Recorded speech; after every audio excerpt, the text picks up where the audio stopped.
Alors, la CIM et l'OPBTP ont beaucoup travaillé ces derniers mois, se sont beaucoup rapprochés. C'est une très bonne chose. Je vais appeler Malika Benamar et Philippe Robard sur la scène, s'il vous plaît. Merci de nous rejoindre. L'honneur aux dames.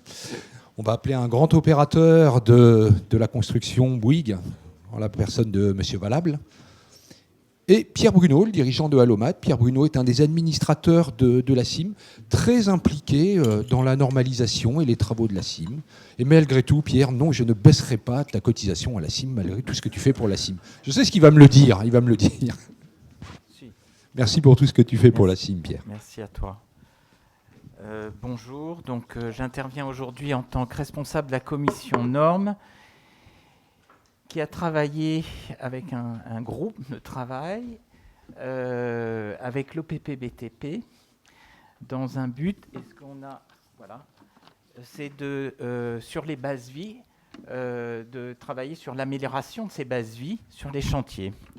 Voilà, je ne m'attendais pas à ce que Astérès parle des bases vie tout à l'heure et nous introduise finalement et en donnant les principaux arguments. Donc je voudrais que chacun se présente. Malika en premier.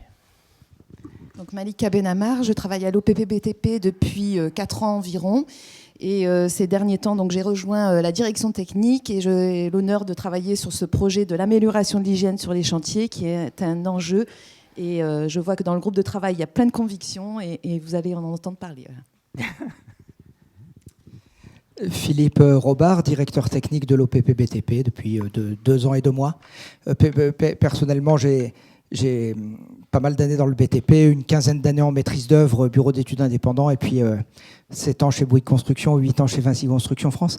Mais je veux plus vous dire très très vite quand même quelques mots de l'OPPBTP. L'organisme a été fondé en 1947 parce que dans la reconstruction de l'après-guerre, on se rendait compte qu'il y avait énormément d'accidents mortels et graves. C'était une courbe.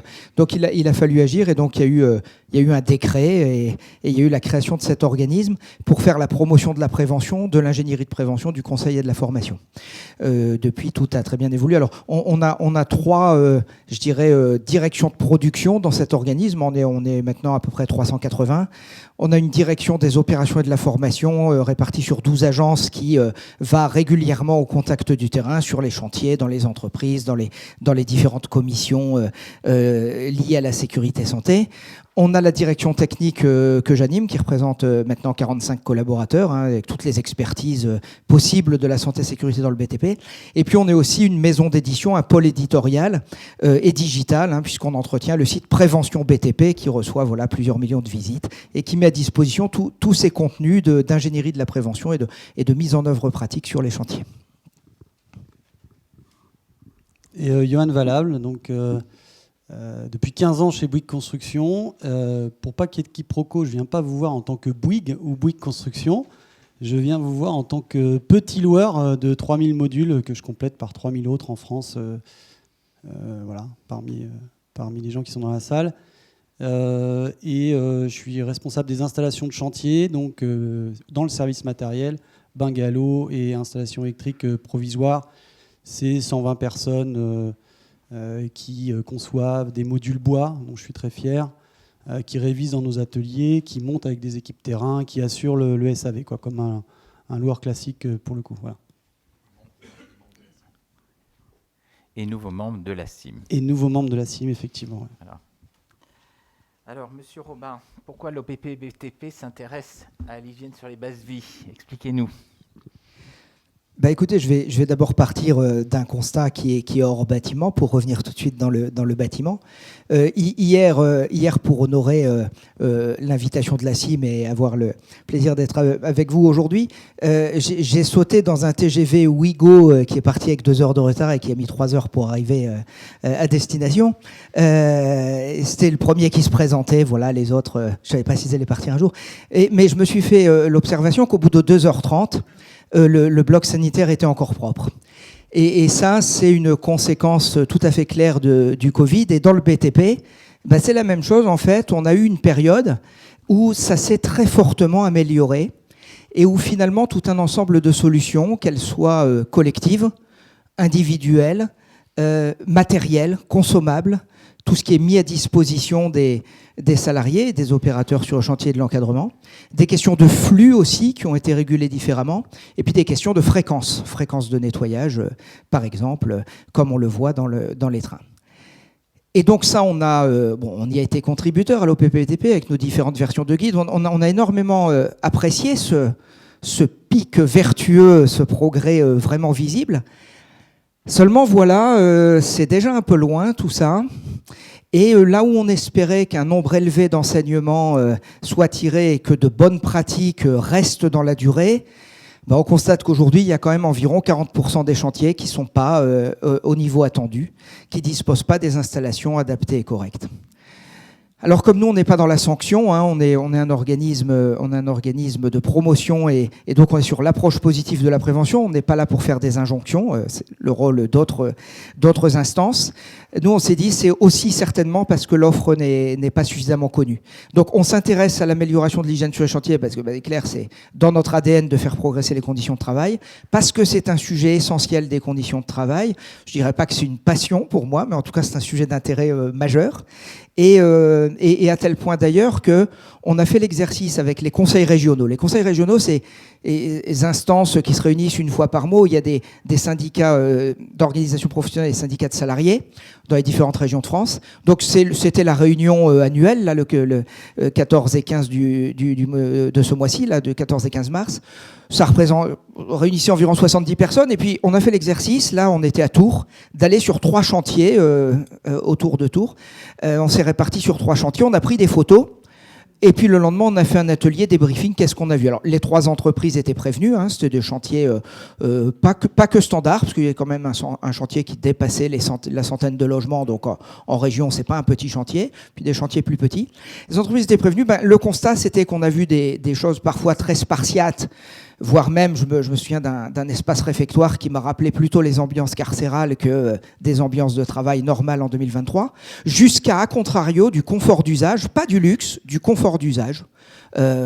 Et là, vraiment très bien. Et qui, d'ailleurs, avait un impact, c'est que là où les installations étaient trop spartiates, on s'est rendu compte qu'il y avait des détournements d'usage. La douche, elle n'était pas sympa à utiliser, elle était devenue un stockage. Le réfectoire, il était franchement tristouné et c'était devenu un bureau. Et là où le confort d'usage avait été mis en place, au contraire, chaque élément avait gardé sa fonction d'origine. Voilà. Donc on s'est fait des observations comme ça. Et donc voilà pourquoi on s'intéresse à l'amélioration de l'hygiène sur les chantiers. D'accord. Pourquoi c'est si important ? Il y a des enjeux qui sont, je dirais, des enjeux majeurs. Bon, celui de l'amélioration des conditions de travail, il concerne, c'est 1 500 000 personnes qui travaillent dans le BTP. Nous, on travaille au service, on les considère comme nos clients de 220 000 entreprises, c'est ça. Puis si on ajoute les intérimaires et les auto-entrepreneurs, enfin les artisans, les auto-entrepreneurs, tout ça, ça fait 1,5 million de personnes. Donc déjà, travailler sur les conditions de travail d'1,5 million de personnes qui, la plupart du temps, font un travail qui peut être salissant ou qui de toute façon justifie d'avoir des installations d'hygiène, ça déjà c'est un premier enjeu évident. Ensuite il y a un enjeu d'attractivité. On sait aujourd'hui qu'on a des difficultés à embaucher dans la profession. Il y a un sujet d'évolution aussi sur la part des femmes dans le BTP. Et donc, on a besoin de capter des potentiels et de les fidéliser en rendant le BTP plus attractif. Donc, enjeu d'attractivité, ça c'est un enjeu moins immédiat, peut-être plus subjectif, mais important. Et puis, il y en a un troisième, et là, je vous disais tout à l'heure, nous, à l'OPPBTP, on n'est pas dans la sanction, c'est pas notre travail. On est dans la promotion, l'accompagnement, le conseil, et on croit beaucoup à la performance économique associée au bon choix en prévention. Et donc là aussi, si on veut réduire l'absentéisme, si on veut réduire les TMS, si on veut que les gens soient bien pour travailler et que donc ils soient plus performants, eh bien là, il y a des sondages qui montrent jusqu'à hauteur, 70% des Français estiment que l'absence de propreté influence la motivation et la performance. Je crois que là, les ratios sont assez évidents. Voilà, donc troisième enjeu, la performance économique de l'entreprise, et c'est pour ça qu'on s'est mis à travailler sur l'hygiène pour tous, quel que soit le chantier. On s'est dit santé, attractivité, performance. Voilà, il faut travailler là-dessus, quoi. Très bien. Alors, on va passer la parole à un client, utilisateur, un acteur majeur sur notre marché. Johan, oui, et moi je vais reprendre les 3 points de M. Robard et puis vous donner mon vécu, effectivement, et quelques exemples concrets ou même des anecdotes. Alors, santé, attractivité et performance. Donc sur la santé, sécurité, sur les conditions de travail. Alors moi, ce que j'ai apprécié dans le groupe, pour y avoir participé, je ne sais pas comment je suis arrivé là, mais en tout cas, voilà, j'ai participé. C'est que déjà, on a travaillé sans tabou et sans tomber dans des débats qui, pour moi, sont d'un autre temps. Donc, et en essayant... En fait, l'enjeu, c'est... Il y a plein de choses qui se font dans la profession, vous tous. Moi, je le vois, des différents loueurs. Il y a déjà des standards qui existent. Et en fait, il faut juste mettre une cale, quoi. Il faut à un moment donné que cette cale-là, on ne revienne pas en arrière sur des plis ou des petits ou gros chantiers. Donc ça, c'était important, partager les standards. Alors, je pourrais citer le passage couloir entre le vestiaire et le sanitaire. Pour moi, ça me semble tellement évident, mais en fait, on n'y est pas partout, en tout cas. Après, on est les lave-bottes à l'entrée de la base vie, toutes ces choses-là. Et puis, on n'est pas tombé, je disais, dans les dogmes. J'en ai plusieurs, mais les douches. Voilà, le nombre de personnes par douche. Sur tous les chantiers, il faut des douches. En tout cas, chez Bouygues Construction, on l'a systématisé. Ça, c'est non négociable. Par contre, on a fait un petit sondage. Alors, c'est de cet hiver, mais je pense que vous le partagez tous. Aujourd'hui, sur les chantiers, et pourtant, on a des installations de qualité. On a les 20% dans le sondage qu'on a fait, et on monitore les consommations d'eau, nous, sur nos chantiers, pour que dans un an, je puisse vous dire, la réalité, c'est ça. Et on a sur 10 personnes, il y en a 2 qui prennent leur douche, ou du moins sur 10 cases vestiaires, il y a 10 personnes qui prennent leur douche. Donc je ne pense pas que augmenter le nombre de douches dans les installations améliorera les conditions de travail de nos salariés. C'est un chiffre qu'on ne connaissait pas. Vous l'avez monitoré. Alors, c'est à prendre avec des pincettes. C'est une analyse sur quelques mois, mais c'est un ordre de grandeur qu'il faut retenir. Et puis, un autre dogme dans lequel on n'est pas tombé, parce que chez Bouygues Construction, on est peut-être un peu atypique, mais en tout cas, ça c'est aussi un standard qui devrait être le standard de la profession, c'est le séchage des vêtements. Nous, on a fait le choix d'armoires séchantes collectives, parce que c'est très simple à propager partout en France. Donc c'est notre standard, on le met depuis des années. Et tous nos compagnons, nos équipiers ont la possibilité de sécher les vêtements. Ça, c'est pour moi une base. Aujourd'hui, vous êtes tous beaux, là. Vous êtes tous avec des vêtements bien secs. Vous nous écoutez donc religieusement. Imaginez la performance que vous auriez tous mouillés. Hein. Je suis sûr que vous auriez qu'une envie, c'est de rentrer chez vous. Donc voilà, donc ça, c'est un exemple. Après, on n'est pas tombé non plus dans le dogme, qui je trouve est d'un autre temps, c'est les histoires de WC à la turque. Souvent, quand j'en parlais avec la Cramif, on avait des débats, il faut des WC à la turque et tout. Moi, je considère aujourd'hui qu'il y a une très bonne qu'officielle est là, je vais les citer, qui font un mix de un turc et un anglais. Comme ça, il n'y a pas de débat. En tout cas, pour nos équipes, pour nos compagnons, et on parlait d'attractivité, ça me fera le lien. Voilà, vous n'allez pas tous vous ruer en sortant ici sur des WC à la turque. Hein. D'ailleurs, vous n'allez pas en trouver. Je ne vois pas pourquoi, quand on est sur un chantier, on ne pourrait pas avoir des WC à l'anglaise. Voilà, c'est tout. Donc ça, c'est aussi... et c'est un marqueur fort d'attractivité. Donc j'en viens au deuxième point, l'attractivité, qui est très important et qui est intéressant. Et ça, il faut que vous l'ayez bien en tête. Mais je pense que vous l'avez tous. On peine tous à recruter. Hein. Et les bases vie, c'est un marqueur fort d'attractivité. Moi, je me suis passionné, alors je me passionne pour les bases vie comme Nicolas Bouzou, franchement. Et je me suis passionné pour les grues à tours pendant 10-15 ans chez Bouygues. Et je fais le constat maintenant, là, depuis 1 an ou 2 que je suis sur les bases vie. Il y a très peu de personnes qui venaient me voir pour dire « Ouais, ma grue, je voudrais un siège rouge. » Ou alors, en fait, le grutier il me disait « Je veux la plus grosse, la plus forte, la plus haute. » Voilà, ça, c'est ce qu'il faisait, qu'il venait chez nous, quelque part. Par contre, dans les bases vie, tous les jours, j'ai des gens qui viennent me voir et qui ne comprennent pas le déphasage qu'il y a entre ce qu'on vit à titre personnel et ce qu'ils vivent sur les chantiers. Je rappelle, nous, on passe 80% de notre vie professionnelle dans des bases vie, certains de chez nous. Hein. Donc, et on a tous des maisons. Donc on vient me voir en disant « Mais pourquoi j'ai pas le Cozy Touch pour régler mes absences dans ma base vie ? Pourquoi moi, sur ma maison, j'ai mis des panneaux solaires ? Pourquoi j'ai pas des panneaux solaires ? Moi, je fais de l'isolation thermique par l'extérieur. Pourquoi j'ai pas d'isolation pourquoi j'ai des passoires thermiques à certains endroits, parce que ça existe encore.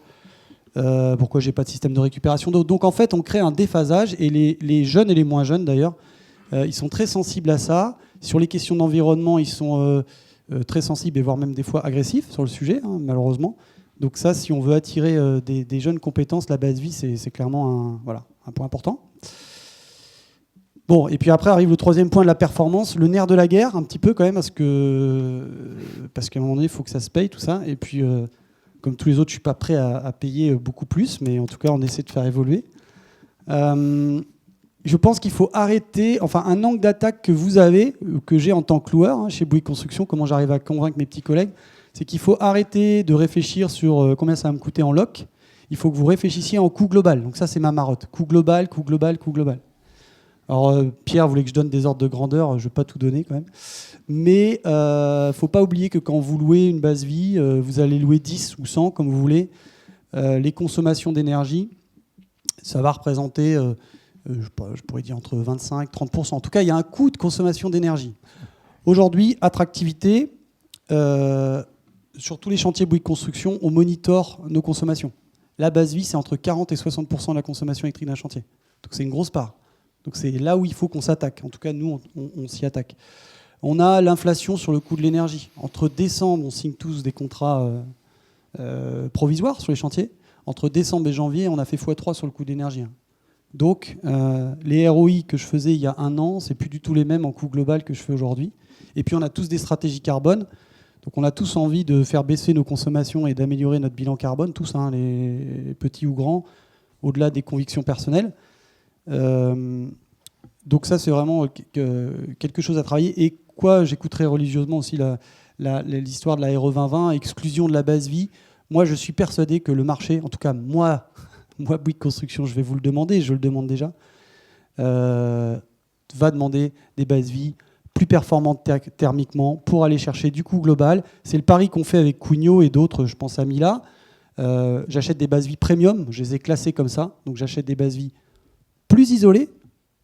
Et en fait, c'est du gagnant-gagnant puisque j'économise sur mes consommations, j'en redonne un petit morceau à mes partenaires et j'en garde un petit morceau pour moi parce que le bas de page est à l'équilibre. Et le dernier projet, dernier exemple que je pourrais donner là-dessus et dont je suis le plus fier, j'en parle souvent, Malika a pu venir voir des installations. On a aujourd'hui plus de 100 modules, non 100 modules, j'abuse un peu, recyclés bois qu'on a fait en interne. On travaille aussi avec GSCM sur un module recyclé, enfin un module bois neuf. Et en coût global, enfin on gagne sur tous les plans. Moi, ma problématique aujourd'hui, P17 Batignolles, on a un chantier. Vous pourrez voir sur LinkedIn, ma plus grosse problématique, c'est que quand le chantier va se terminer, je ne suis pas sûr de pouvoir leur remettre les modules. Et ça va être compliqué pour eux de repasser aux anciennes bases vie, ça c'est un truc. Donc confort, attractivité, bilan carbone, c'est moins 40% fait par un cabinet extérieur par rapport à des bases vie standards. Et puis compétitivité, coût, je ne suis pas à l'équilibre, mais je commence à grignoter les gros pourcentages qui faisaient que les chantiers n'allaient pas me les prendre chez moi en tant que loueur. En coût global, ça commence à devenir très intéressant. Donc voilà, c'est le message. Il y a de la place pour innover, il y a de la place, que ce soit en offre ou en termes de produits. Donc soyez prescripteurs et présentez des offres en coût global. Je rêve d'étiquettes, comme sur les maisons, moi, pour en tant qu'utilisateur, venir voir si c'est une A, une B ou une C, pour que vous puissiez me dire, si tu prends la B, tu vas économiser du courant, fais-nous confiance et tu paieras moins cher in fine, puisque c'est quand même le nerf de la guerre. Voilà. Donc on a pu aborder différents sujets comme ça dans le groupe, donc c'était intéressant. Voilà. Oui, j'ai retenu 2 chiffres. Donc, d'abord, coût global, ça c'est vraiment important. Que sur 100 de coûts de location, vous payez environ 25-30 d'énergie. En tout cas, il y a un pourcentage qui n'est pas neutre, surtout avec les coûts de l'énergie qui augmentent. Et que si vous avez des modules premium, ce coût peut être diminué par 2 sur la partie énergie, voire 3. Tu l'as dit hier. Sur des modules... J'ai hâte que vous nous sortiez les chiffres de kilowattheure au mètre carré par an de vos bases vie. Voilà. Donc moi, chez Bouygues Construction, sur des modules non isolés, je considère qu'on est autour de 300 kWh par mètre carré par an. Dès qu'on va chercher du premium, on peut commencer à gagner 250, 200. C'est nord, France, sud, c'est compliqué après. Ça dépend des régions, ainsi de suite. Mais en tout cas, on sait qu'on va diminuer en allant chercher des modules qui existent déjà sur le marché. Et après, en module bois, on a fait la base vie 2D. On arrive, ça j'ai un chiffre qui est que ce soit à Lyon ou à Lille, qui est à peu près le même, 79 kWh par mètre carré par an, qu'on monitore depuis déjà 2 ans. Donc là, 79 vis-à-vis de 300, vous avez vu qu'on a divisé par 3 pour le coup les consos.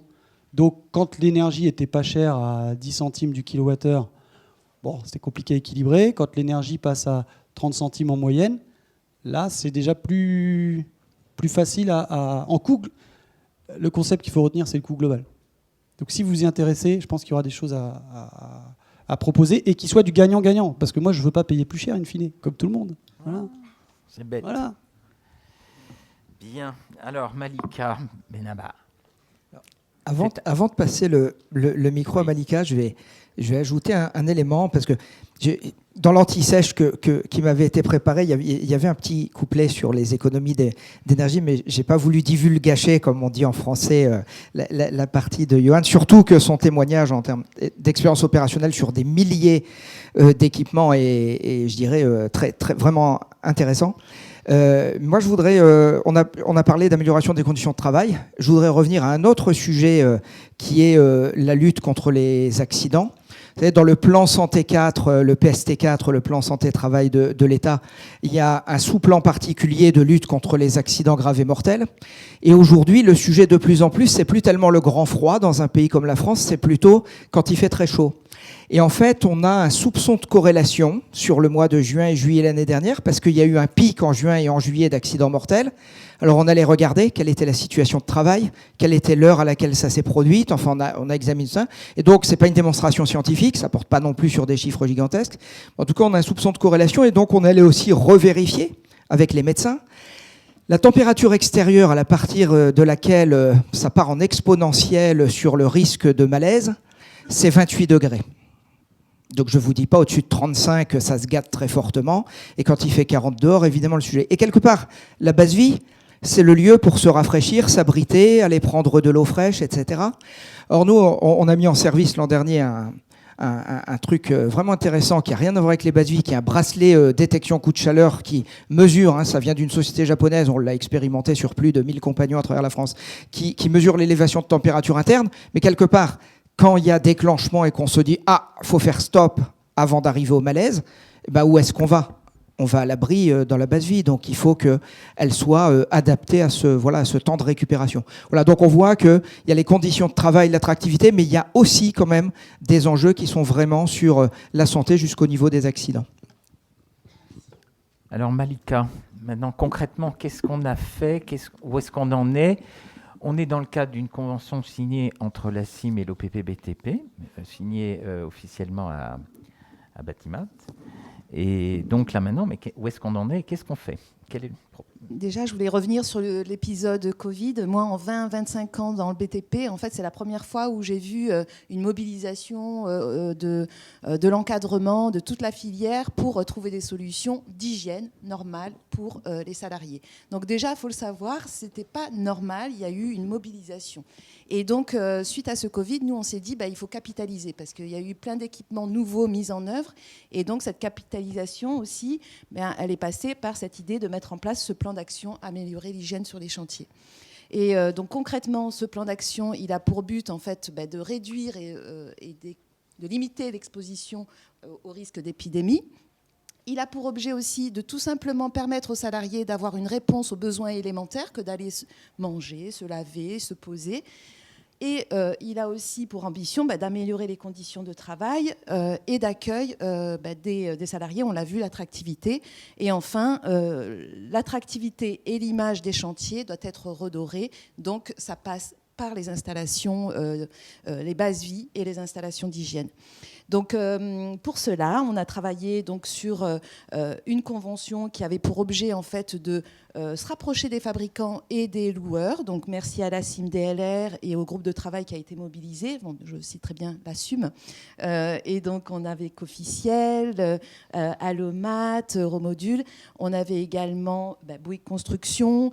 Il ne faut pas que j'en oublie un. Et ensuite, du côté plutôt des unités mobiles, il y avait VAC, Enigea avec VCLOC, Kiloutou, voilà, dans le cadre de cette commission. Donc, j'avais appelé Monsieur Armango il y a 1 an quasiment pour proposer le projet et tout de suite, en fait, vous avez adhéré et ça a été super, une très belle rencontre et partage d'expériences, de propositions. autour de cette thématique générale. Donc l'objet, c'était de travailler ensemble sur, je vais le développer tout à l'heure, mais avant tout, en fait, aussi en parallèle, il y avait recensé les bonnes pratiques, les solutions identifiées suite au Covid sur le chantier. Donc là, sur notre site, en fait, il y a une boîte à outils dédiée pour ces sujets-là. Donc c'est tout simplement communiquer sur qu'est-ce qu'il existe comme solution pour héberger 5 personnes, qu'est-ce qu'il existe comme solution pour approvisionner en eau. Donc tout ça, vous allez les retrouver aussi sur Prévention BTP. Il y en aura un peu plus de 40. Ensuite, c'est aussi, et c'est en cours, c'est tester, expérimenter certaines solutions avec des maîtrises d'ouvrage. Donc, on est en contact avec certaines d'entre elles. Donc, l'idée, c'est de pouvoir aussi embarquer l'ensemble des acteurs de la filière. Et c'est donc la maîtrise d'ouvrage, maîtrise d'œuvre, CSPS, ensuite donc des fabricants et des loueurs. Et l'idée, c'est à partir de toute la base de travail, aussi bien avec la CIM-DLR, la SUM et l'OPP-BTP, c'est de promouvoir toute cette information-là, la rendre visible, accompagner les entreprises à faire les bons choix, mais aussi permettre aussi aux acteurs en amont, maîtrise d'ouvrage, maîtrise d'œuvre, de trouver la meilleure façon d'exprimer ses attentes aussi et faciliter quelque part la commande, les spécifications de ce qu'il est nécessaire de mettre en place. Alors bien sûr, le BTP, c'est des configurations de chantier complètement différentes. Donc les questions ont été posées autour de la table. Et on est arrivé, après une ingénierie, un état des lieux, de la configuration, des aménagements, à trouver un fil conducteur assez naturellement et au fil des discussions sur qu'est-ce qu'on pourrait proposer, comment faciliter la lecture, quel outil donner en fait à ces acteurs du BTP pour les aider à prendre les décisions. Parce que l'encadrement sur les chantiers, il est très très occupé et donc lui demander de repartir sur une feuille blanche et penser à tous les éléments, c'est toujours un peu compliqué. Donc l'idée, c'est aussi faciliter ceci, faire connaître votre offre de service et donc je dirais que voilà, c'est l'objet de la convention qui nous a permis d'apporter ce petit plus qui est un guide d'aide à la décision qui paraîtra prochainement, mais voilà. Bon, alors moi j'avais préparé question. Pouvez-vous nous en dire plus sur le travail mené Est-ce que je l'amène au bon moment Malika. Non, mais je peux compléter, c'est que Voilà, en fait, oui. cette réflexion d'ingénierie, elle a donné lieu quand même à qu'est-ce qu'attend l'utilisateur, qui est le client et qu'est-ce qu'il attend. Donc l'usage a été un des échanges que l'on a eu et on a décomposé un peu tout ça pour se dire où on en est aujourd'hui, de quoi avons-nous besoin demain et après-demain, voilà, vers quoi faut-il aller. Il y a eu cette réflexion-là qui était quand même aussi enrichissante. Et qu'est-ce que je pourrais rajouter par rapport à ces réflexions-là La réflexion a été basée sur la base vie, son intérêt, son utilité, la remettre comme vraiment une solution à un besoin. Parce que je rappelle que le chiffre que vous avez indiqué, monsieur, c'est 40% des bases vie ne sont pas conformes, ne sont soit carrément inexistantes, soit c'est des fausses bases vie au lieu d'une base vie avec connexion entre les différents éléments. C'est 2, 3, 4, 5 modules qui sont même séparés, donc ils ne répondent pas aux exigences même légales. Je voudrais rappeler, alors les 40%, c'est quand même plutôt les petits chantiers. Mais la loi dit un chantier, un salarié, un jour égale une possibilité une base vie. Et une base vie, c'est de quoi se changer. C'est un sanitaire, voire un réfectoire, etc. Donc ça c'est légal. Donc c'est sûr que le grand pas à gagner, c'est d'aller vers les petits chantiers. Et vous avez là un gros acteur qui dit, mais moi, sur les très grandes bases vie, il faut que je vais même raisonner coût global, je vais aller plus loin. En fait, il va tirer vers le haut. Okay. Mais le plus grand élément à gagner, c'est pour les petits chantiers. D'où les solutions également pour les moins de 4 mois. Voilà. Ce que je voulais dire là, sur les 40% de chantiers qui n'ont pas d'installation Qui m'a choqué, j'y croyais satisfaisante, pas. Hein. en fait, on ne parle pas que de petits chantiers, on parle aussi de catégories de chantiers. Donc, on va avoir des chantiers plutôt linéaires, à court terme. Il va y avoir toute une panoplie d'activités. Et c'est ce qui nous a poussé à identifier la solution adéquate. Donc, d'où la complémentarité aussi avec l'ASSUM, qui permet de proposer des unités. Ce qu'est l'ASSUM pour ceux qui ne savent pas. Je sais pas si tout le monde Sanitaire Unité Mobile, qui est une commission qui fait partie du DLR, qui regroupe tout ce qui est toilettes autonomes et roulottes. Donc base vie, unité mobile, je cherche le terme qui va bien. Et donc, c'est une commission qui fait partie du DLR, qui s'est associée à nos travaux. Et donc, c'est une solution qui est admise pour les chantiers de moins de 4 mois, qui est également possible pour des chantiers de plus longue durée lorsque le chantier bouge. Ou bien, j'aime bien leur principe, c'est on peut avoir des toilettes autonomes, par exemple, au plus près du travailleur. Et donc, quand vous avez une grosse base vie, même chez vous, vous pouvez mettre certes une toilette autonome près de la base vie pour éviter qu'on entre et qu'on amène des salissures, on va dire, mais vous pouvez aussi avoir des toilettes autonomes quand il y a à peu près 80, enfin c'est 100 mètres, ça va passer à 80 mètres de distance entre le poste de travail et pour éviter les va-et-vient. Donc voilà, tout un marché possible pour nos acteurs. Alors confrères. Pierre, moi je vais vous poser une question puisque vous avez participé au groupe de travail. Quelles solutions propose-t-on dans le cadre en fait, du groupe de travail? Est-ce que vous pouvez citer quelques exemples de la profession en termes d'idées?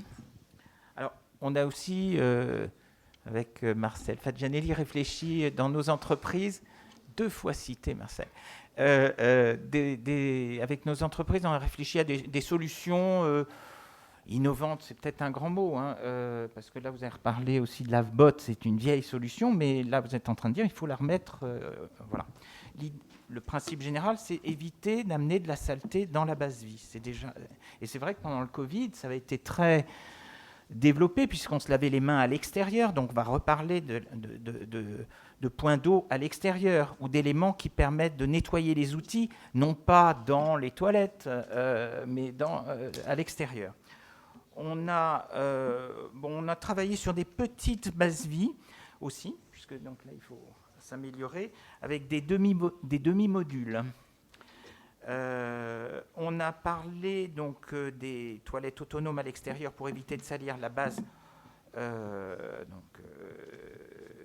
Ces toilettes, je dis, soit tout proche de la base, soit à 80 mètres de la base si le chantier est assez étendu. On a parlé des modules dédiés au personnel féminin, de plus en plus, oui. Et donc, des solutions sont proposées. Des modules peut-être pour laver ou pour sécher le linge.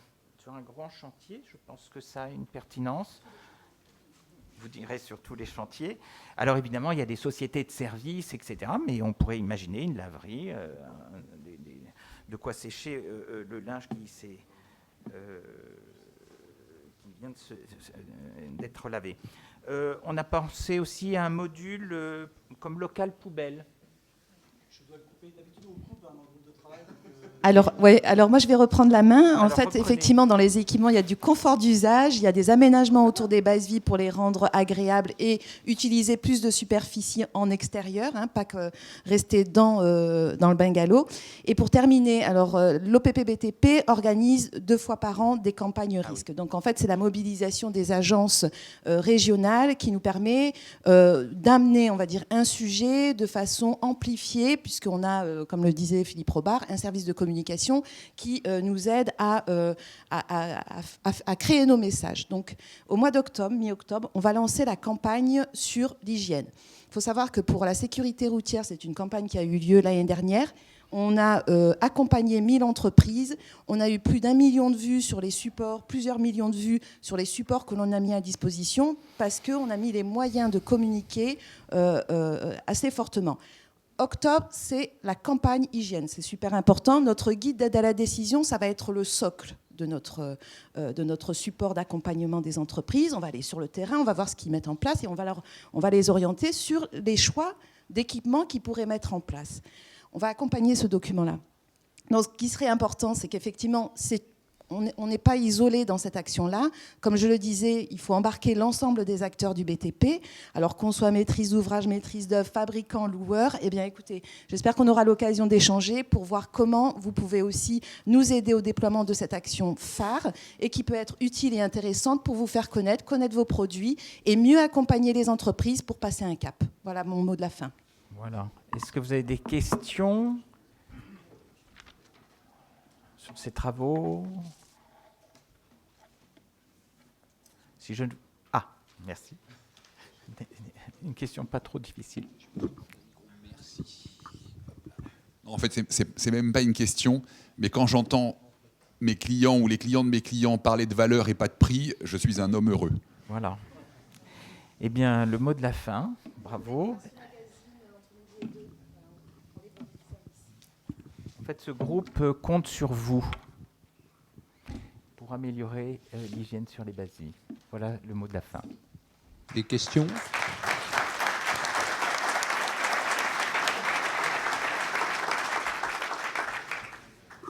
Il est temps d'aller déjeuner, je crois.